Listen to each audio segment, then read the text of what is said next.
કેમ છો મિત્રો? મજામાં? જો અમારા બટાકા કાઢ્યા છે અમારા કાકોને, તેમાં પૂછીએ ખેતરમાં જઈને હું કેવું છે બટાકાવાળાની દશા જુઓ તમે.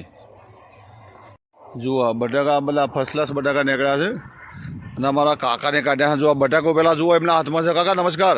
નમસ્કાર. કેવા છે બટાકા? કેવા નીકળ્યા? બટાકા તો જોરદાર નીકળ્યા હું, પણ જો આ સરસ બટાકા છે. આ જુઓ અમે માણસા તાલુકાના સોલિયા ગામના ખેડૂત આગેવાનો છીએ અને ખેડૂતો છીએ. કેટલા બટાકા કેટલા વાયા તમે? બટાકા 8 વીઘા વાયા છે. 8 વીઘા વાયા છે. હા. હવે ચાલુ સાલે 2025નું વર્ષ તો અમારું ફેલ ગયું. એ વખત શું વાયું હતું?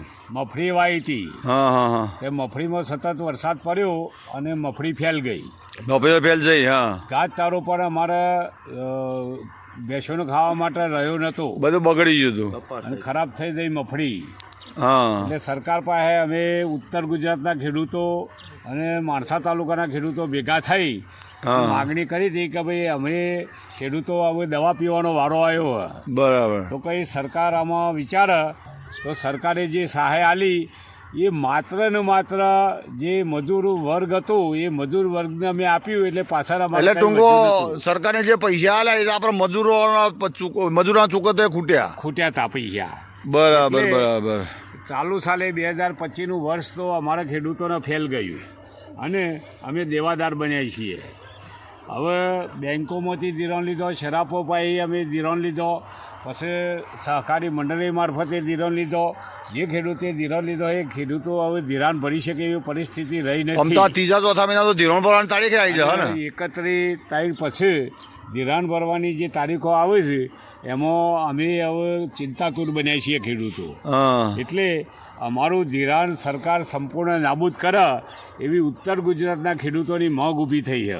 બટાકામાં શું છે? આખા ઉત્તર ગુજરાતમાં ફેલજ્યું બધું. હવે આ બટાકા જે છે એ કોઈ વેપારી લેવા માટે તૈયાર નથી. ખેતરમાં જોવા પણ વેપારી આવતા નથી. એમ નહીં, તે બજારમાં લઈને જાઓ તો શું કે કેટલા રૂપિયા જોઈએ? બજારમાં લઈને જઈએ તો 100 રૂપિયા ને 80 રૂપિયા બટાકા માગે છે આ લોકો. તો 80 રૂપિયામાંથી લઈ જવાનું, ટ્રાન્સપોર્ટ ખર્ચો બરચો બધું લાગે જુદું પાછું. હા, એ બધું જુદું. એટલે બટાકાના બિયારણના પૈસા પણ ઊભા થવા નથી અને ઉપરથી બટાકામાં ખૂબ નુકસાન પડે એવી ભીતિ છે.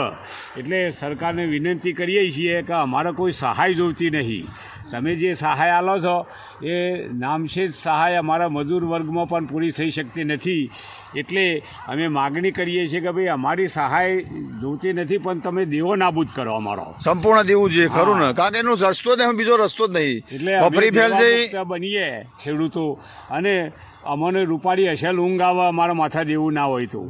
એટલે સરકારને અમે વિનંતી કરીએ છીએ કે ભાઈ બીજી બધી વાતોમાં સહાયની ને જે આઈ પોર્ટલ ઉપર અરજીઓ કરવાનું ને એ બધું તમે જે લાયા હો એ બધું સંપૂર્ણ બંધ કરી અને અમારો દેવો નાબૂદ કરો એવી અમારી ઉત્તર ગુજરાતના અને માણસા તાલુકાના ખેડૂતોની માગણી છે. હવે તમે આ બટાકામાં વીઘાનો ખર્ચો ચલો ભાઈ? 1 વીઘાનો ખર્ચો ખાલી કયો? 1 વીઘાનો લગભગ બિયારણ બીજું ત્રીજું ગણીએ એટલે 30,000 રૂપિયા તો ખર્ચ. 30,000 ને? અને ઉત્પાદન ખરું ને આ સાલ ભાવ હપુચો છે ને 80 થી 100 રૂપિયા માગે. હવે 20,000 રૂપિયાની ઉત્પાદન થતું નહીં એટલે 10,000 તો એ જ નુકસાન છે. એટલે ટૂંકમાં ઉત્પાદન ઓછું થયું. હા, અમુક તો કે ઉત્પાદન વધી ગયું એટલે ભાવ ઘટાય, તદ્દન ખોટી વાત છે. ક્ષેત્રમાં આવો કે અને ઓફિસમાં નીકળો તો ખબર પડે. હવે અમારી ખેડૂતોની ગણતરી તો એ હતી કે બટાકામાંથી આપણા ધિરાણ ને બધું ભરી શકીશું બરાબર. હવે ત્રીજા અને ચોથા મહિનામાં તો ધિરાણ ભરવાનો ચાલુ થયું. બટાકામાં તો નુકસાન છે ઘણો નહીં. અમદાવાદ બેંકો વાળા ઘેર ગાડીઓ લઈને આવી મારા વાળા. હવે આ ધિરાણ ભરવું કઈ રીતે એ જ ખેડૂતને જબરજસ્ત મૂંઝવણ પેદા થઈ છે. વાત હાજી. એટલે તમારી આપણે માગણી એક જ કે ભાઈ સંપૂર્ણ ધિરાણ માફ કરો. અમારે સરકારની એક જ માગણી છે કે જો ખરેખર અમારા મા બાપ હોય સરકાર તો મા બાપ જ કહેવાય, સરકાર જ હાલે. તો આવો એના ઉપર વિચાર કરીને ખેડૂતોનું દેવું માફ કરવાનું કરો. એ જ વિકલ્પ એ રહ્યો એક જ. 30 વર્ષથી આ સરકાર અને આપણે 30 વર્ષથી લાવે છે ને, આપણે 30 વર્ષથી આપણો મત આલે જ છે ને બધો ને. આપણે જાતે જ લાવે છે. જ્યારે આંદોલન થયું એના પછી આ સરકારને 97માં સરકાર આવી તારના આપણે મત આલ્યા જ છે. અમે મત આપી જઈએ છીએ અને અમારી આશા પૂરી કરો એમ. આવી ગુજરાતમાં જે ભાજપની સરકાર છે, બીજા રાજ્યોમાં પણ ભાજપની સરકાર અને ત્યાં દેવો નાબૂદ થયેલો છે. અને આપણો કેમ એટલે ગુજરાતના ખેડૂતોનો દેવો નાબૂદ થાય એવી તમામ ખેડૂતોના અહીંયા એક માંગ છે કે સરકાર ખેડૂતોનો દેવો નાબૂદ કરે.